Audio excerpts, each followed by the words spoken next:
आप लोग की बहुत सारी मैसेज आ रही थी कि मैम मतलब स्टूडेंट वीज़ा के लिए क्या प्रोसेस है और स्टूडेंट मतलब यहाँ पे कैसे किस कोर्स में ले सकते हैं, मैकेनिकल या आईटी किस कोर्स की ज़्यादा डिमांड है। हेलो एवरीवन, मेरा नाम नेमत है और मैं इस वीडियो में मैं आप लोग को बताने वाली हूँ कि आप लोग अगर स्टडी वीज़ा पे यहाँ पे 2025 या 2026 तक यहाँ आने वाले हैं, या अक्टूबर हो या जुलाई हो 2026 या किसी भी मतलब मंथ में आए या किसी भी ईयर्स में, तो आप लोग को ये चीज़ जानना बहुत ज़रूरी है। तो उन स्टूडेंटों के लिए है जो यहाँ पे आके यहाँ पे पढ़ना चाह रहे हैं, अपने ड्रीम को पूरा करना चाह रहे हैं। तो ये मैं इस वीडियो में आप लोग को पूरा प्रोसेस मैं बताऊंगी। आप या खुद से वीज़ा अप्लाई करो या कंसल्टेंट के थ्रू अप्लाई करना चाहते हो, तो ये दोनों के लिए है। तो चलिए, तो ये वीडियो बहुत इंपॉर्टेंट होने वाली है। इस वीडियो में मैं आपको बताऊंगी कि आपको कौन सा कोर्स चूज करना है, डॉक्यूमेंट्स कैसे तैयार रखना है, डॉक्यूमेंट्स फाइल को कैसे स्ट्रॉन्ग करना है, फंड के लिए कहाँ पे किस तरीके से करना है और क्या क्या चीज़ें ज़रूरत होगी, पूरा एक चीज़ मैं यहाँ पे एक्सप्लेन करूँगी। तो आप लोग एंड तक ज़रूर देखना। मैं कोशिश करूँगी कि आप लोग को हर एक चीज़ बिना कन्फ्यूज़न के समझ में आ जाए। तो स्टेप 1 सबसे पहले होता है कि राइट कोर्स सिलेक्शन करना होता है। मतलब कि बहुत सारे स्टूडेंट का होता है कि मतलब अब मतलब गोल होता है कि न्यूजीलैंड या किसी भी बाहर कंट्री में जाए, तो वहाँ जाके स्टडी प्लस जॉब प्लस और जो फ्यूचर गोल के लिए जो हम लॉन्ग टर्म के लिए जो पीआर सोचते हैं, तो ये होता है। तो सबसे पहले हमें अपना जो है वो कोर्स के बारे में जानना है कि कौन सा कोर्स अच्छा होगा। तो सबसे पहले आपको कोर्स सिलेक्शन करना पड़ेगा। न्यूजीलैंड के बेसिक जो पीआर लेने का जो है वो बेसिक 3 तरीका है लेने का यहाँ पे पीआर। जैसे 6 पॉइंट में जैसे आती है, अगर आप बैचलर डिग्री कर रहे हो तो आपको 3 पॉइंट्स मिलेगी, अगर आप मास्टर्स डिग्री कर रहे हो तो आपको 5 पॉइंट्स मिलेगी। तो ये है मतलब कोर्स का। अगर दूसरा जो है ग्रीन लिस्ट जॉब, अब क्या होता है कि आप पीआर के लिए डायरेक्टली एलिजिबल होते हो। यहाँ पे जो तीसरी पॉइंट है जो आपको पीआर मिलती है, ये है स्किल्ड माइग्रेंट कैटेगरी। ये जो है यहाँ पे आपको जॉब, अगर आपका जॉब जो है ये ग्रीन लिस्ट में हो तो आप डायरेक्टली एलिजिबल हो जाते हो पीआर के लिए। 3 तरीके हैं जो मोस्ट इम्पॉर्टेंट तरीके हैं जिससे पॉइंट के बेसिस पे आपको पीआर मिलती है फ्यूचर में। पे स्केल, जॉब और ड्यूरेशन के बेसिस पे आपको यहाँ पे पॉइंट मिलती है। तो अब बात करते हैं ग्रीन लिस्ट कोर्स की। आपको ऐसा कोर्स चूज करना होगा जो मतलब या तो ग्रीन लिस्ट में हो या जिनमें पोस्ट स्टडी जॉब मिलना इजी हो।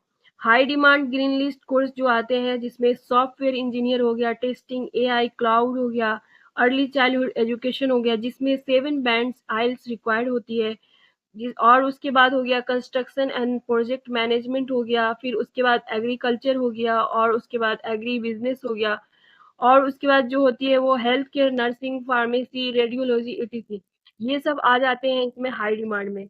तो इन सभी फील्ड में जॉब अपॉर्चुनिटी जो होती है वो स्ट्रांग होती है, और पीआर पाथवे जो होती है वो भी बहुत क्लियर होता है। अब बात करते हैं स्टेप 3 की, कॉलेज vs यूनिवर्सिटी। तो अब बात करते हैं कि कॉलेज लेना है या यूनिवर्सिटी। तो देखो, पीआर और वीजा सक्सेस के लिए सबसे सेफ ऑप्शन है कैटेगरी 1 इंस्टीट्यूशन।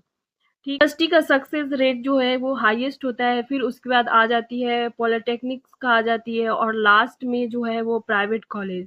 लेकिन प्राइवेट कॉलेज भी बेस्ट हो सकते हैं अगर वो कैटेगरी 1 में हो।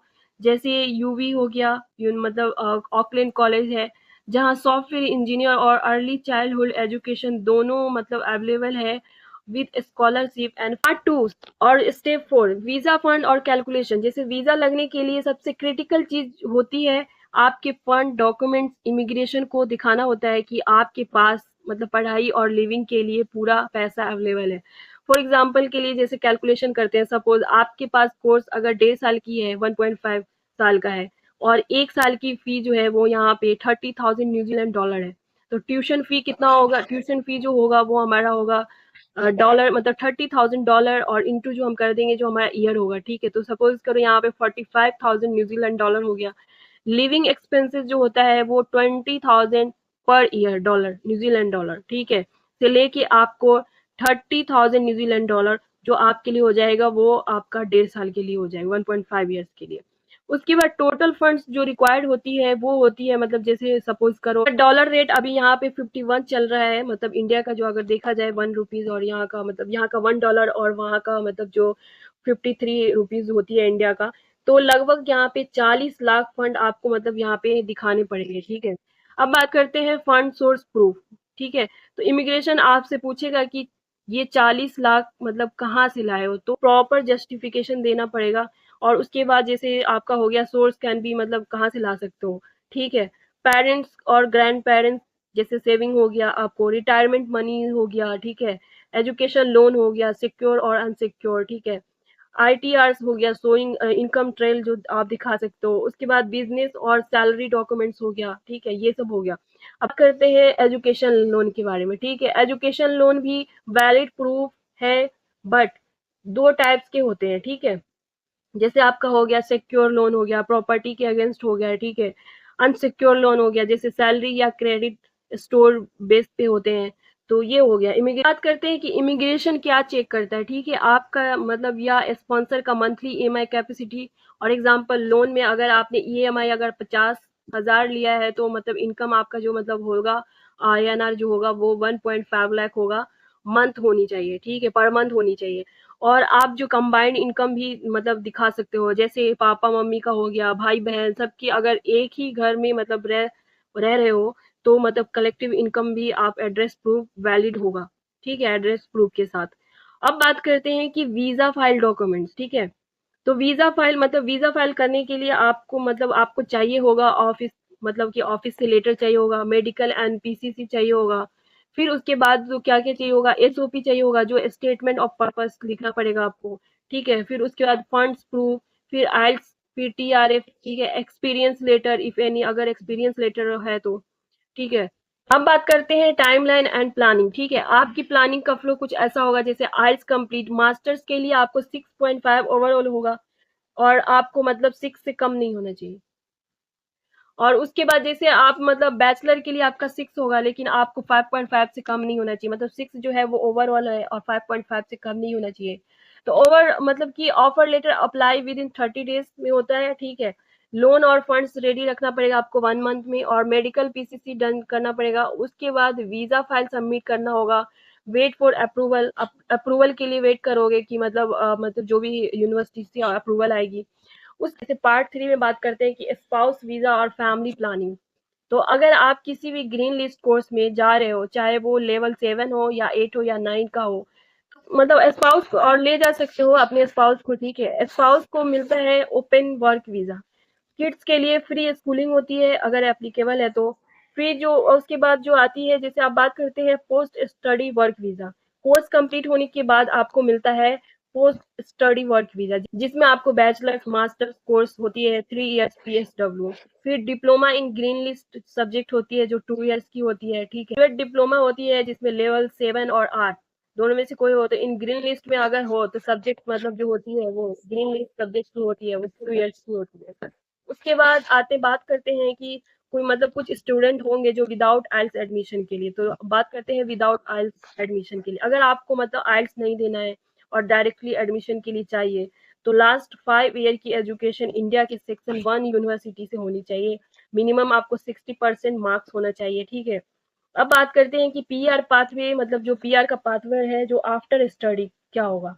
तो आपका अनलिमिटेड गोल होता है कि सेटल होना है, तो पीआर लेने का मतलब कि 3 मेन रूट होता है, जिसमें 6 पॉइंट जो है वो पीआर सिस्टम होता है। जैसे बैचलर के लिए 3 पॉइंट्स होते हैं, मास्टर्स के लिए 5 होते हैं। ग्रीन लिस्ट जो ऑक्यूपेशन है वो डायरेक्टली मतलब वो पीआर के लिए मतलब अगर आपका जॉब मैच कर रहा है उस ग्रीन लिस्ट से, तो आपका मतलब डायरेक्टली मतलब पीआर होने का चांस होता है। ठीक है, उसके बाद बात करते हैं स्किल माइग्रेंट कैटेगरी का। तो वो बेस्ड ऑन होता है जैसे पे रेट, जॉब मतलब ड्यूरेशन होता है, क्वालिफिकेशन होता है, ये सब देखा जाता है। उसके बाद आपको पीआर होने का मतलब होता है। अगर आपका जॉब जैसे जॉब ड्यूरेशन आपका मैच कर रहा है, क्वालिफिकेशन मैच कर रहा है, तो आपको उसमें पीआर मिल सकता है। फिर अब बात करते हैं जैसे कि फाइनल मोटिवेशन। अगर आप सिर्फ ये सोच रहे हो कि न्यूजीलैंड आके काम कर लेंगे और लोन रीपे कर लेंगे, हो जाएगा और लाइफ सेट हो जाएगी, तो थोड़ा रुक के सोचो अपनी लाइफ के लिए। अगर आप यहाँ आके पढ़ाई ना कर सको, असाइनमेंट कॉपी पेस्ट कर रहे हो, या तो ना जॉब मिलेगी, ना पीआर, ना सक्सेस होगी, मतलब ये चीजें इशू हो सकती है। ठीक है, अपना माइंड सेट स्ट्रांग रखना पड़ेगा। स्किल्स को मतलब सीखो, वैल्यू क्रिएट करो, तभी एम्प्लॉयर आपको हायर करेगी, ठीक है। ये गाइस मतलब आप लोग के लिए ये पूरा एक प्रोसेस था। अगर आप 2025 या 2026 में आप एडमिशन लेना चाह रहे हो तो ये पूरा एक मतलब स्टूडेंट वीजा का प्रोसेस था कि ग्रीन लिस्ट में क्या कौन कौन सी मतलब आती है सब्जेक्ट, मतलब कौन कौन सी कोर्स आती है और किस कोर्स में पीआर है नहीं है। तो पूरा मैंने ये डिटेल्स मैंने आपको बता दिया है। अगर ये वीडियो आपको हेल्पफुल लगा है तो प्लीज लाइक करिए, सब्सक्राइब करिए और कमेंट जरूर करना कि आप लोग किस इनटेक के लिए अप्लाई कर रहे हो। और आप लोग को इसी तरीके से और भी स्टूडेंट वीजा के रिलेटेड अगर कोई बात करनी है, अगर कोई हेल्प चाहिए, जैसे आपको एसओपी फंड या वीजा प्लानिंग में मतलब डिस्क्रिप्शन में क्या लिखना है, अगर इस तरीके से कुछ और चाहिए तो मैं आप लोग के लिए जरूर लेकर आऊंगी। तो आप लोग कमेंट जरूर करना। तो चलिए मिलती हूँ नेक्स्ट वीडियो में। अभी के लिए बाय बाय, टेक केयर।